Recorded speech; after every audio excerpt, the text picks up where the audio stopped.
ভিন জেলা থেকে গোঘাটে কাজে এসে রাতে কোনো কিছুর কামড়ে মৃত্যু হলো এক যুবকের। মৃত যুবকের নাম শান্তনু বাছা। তার বাড়ি উত্তর 24 পরগনার বসিরহাট এলাকায়। জানা গেছে যুবক পেশায় রাজমিস্ত্রি এবং সেই কর্মসূত্রে গোঘাটের সোনিয়া এলাকায় থাকতেন। সহকর্মী সূত্রে জানা যায়, প্রতিদিনের মতো গতকাল রাতেও নিজের রুমে শুয়েছিল সে। ভোরের দিকে তাকে কোনো কিছু একটা কামড় দেয়। সেই কামড় উপেক্ষা করে রুমের মধ্যে থাকলে পরে তার অবস্থার অবনতি হয়। এরপরেই সকালে তাকে স্থানীয় চিকিৎসকের কাছে নিয়ে যাওয়া হয়। ক্রমশ তার অবস্থার অবনতি হতে থাকায় তাকে আরামবাগ মেডিকেল কলেজ ও হাসপাতালে চিকিৎসার জন্য নিয়ে আসা হয়। প্রথমে তার অবস্থা আশঙ্কাজনক বলেই জানিয়েছিলেন চিকিৎসক, এমনটাই জানান যুবকের সহকর্মী। পরে সেখানেই চিকিৎসা চলাকালীন যুবকের মৃত্যু হয়। সাপের কামড়ের জেরেই যুবকের মৃত্যু হয়েছে বলে মনে করছে তার সহকর্মীরা। কি হয়েছে বলতে আমরা জানি না কিছু।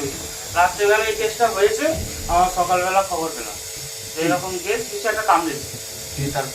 তারপরে যে নিয়ে এলাম মোটর সাইকেলে করে। চিকিৎসকরা কি বলছে? চিকিৎসকরা কি বলছেন বলতে ওনারা বলছেন খারাপ। হ্যাঁ, দেখতে হবে বলতে পারা। ওনার নাম কি? ওনার নাম শান্তনু বাছা। বাড়ি? বাড়ি বসে। আর এখানে কোথায় থাকতেন? এখানে কাজে এসেছিলেন। কোথায় জায়গাটা? জায়গাটা গোঘাট।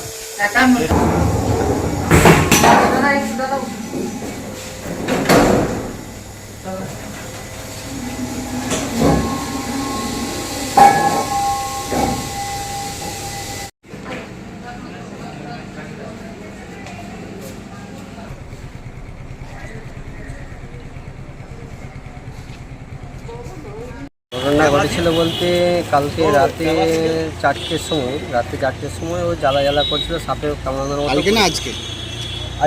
আজকে ভোরবেলা, মানে কালকে রাত আজকে সকাল। তো বলার পরে ওরা ওখানে ডাক্তার দেখিয়েছে। ডাক্তার দেখার পরে হসপিটালে ভর্তি করেছে। হসপিটালে ভর্তি করার সময় হসপিটাল থেকে বলছে এখানে হবে না, তোমরা আইসিইউতে দাও। আইসিইউতে নিয়ে যাচ্ছিলো। নিয়ে যেতে যেতে ওর কোনো জ্ঞান নেই, শ্বাসকষ্ট বন্ধ হয়ে আছে। তারপরে আবার গাড়ি ঢুকিয়ে নিয়ে এসে আবার হসপিটালে ভর্তি করে ডাক্তার বলেছে মারা গেছে। কোথায় চিকিৎসা চলছিল এটা? কোথায় আরামবাগে। আর কোথায় বাড়ি, মানে কোথায় কামড়েছে, কোথায় সেই জায়গাটার নাম? কামড়েছে সুনিয়ামতপুর গাড়িটা। ওখানে কি কিসের কাজ করতো? ওখানে রাজমিস্ত্রি কাজ করছে। সুনিয়ামতপুর। ওখানেই রাত্রেবেলা ডাক্তার দেখেছিল? না, রাত্রে ডাক্তার দেখায়নি, সকালে ডাক্তার দেখেছি। আপনারা কে হন?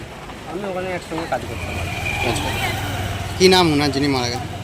শান্তনু বাছা। বাড়ি কোথায়? বাড়ি হচ্ছে 24 পরগনা। কতদিন এখানে কাজ করতে জানেন? কাজ অন্য সাইটে করতো, এখানে এই সাইটে 15-20 দিনের মতো এসে। বাড়ির লোক আসছে? হ্যাঁ, বাড়ির লোক আছে। আপনার নাম? শেখ রমজান। এখন আরামবাগেই রয়েছে প্রাণ আইভিএফ ফার্টিলিটি সেন্টার। নিঃসন্তান দম্পতিদের মুখে হাসি ফোটানোর বিশ্বস্ত প্রতিষ্ঠান প্রাণ আইভিএফ ফার্টিলিটি সেন্টার দক্ষিণবঙ্গের মধ্যে সর্ববৃহৎ এবং সর্বপ্রথম এআরটি গভর্নমেন্ট রেজিস্টার প্রাপ্ত আইভিএফ সেন্টার এখন আরামবাগেই। অল্প খরচে আইভিএফ পরিষেবা, বন্ধ্যাত্ব চিকিৎসার এক অভিনব অধ্যায়। প্রাণ আইভিএফ ফার্টিলিটি সেন্টার একেবারে অল্প খরচে পুরুষ ও মহিলার বন্ধ্যাত্ব পরীক্ষা, বন্ধ্যাত্ব চিকিৎসা সবকিছুই হয় আমাদের প্রতিষ্ঠানে। সুচিকিৎসার মাধ্যমে মা ও বাবা ডাক শুনতে পারবেন নিঃসন্তান দম্পতিরা। তাহলে আর দেরি কেন? আজই যোগাযোগ করুন প্রাণ আইভিএফ ফার্টিলিটি সেন্টারে। ঠিকানা বসন্তপুর, আমতলা, 2 নম্বর রেলগেট, আরামবাগ, হুগলি। যোগাযোগ নম্বর 7865858781 অথবা যোগাযোগ করুন 7908098172 এই নম্বরে।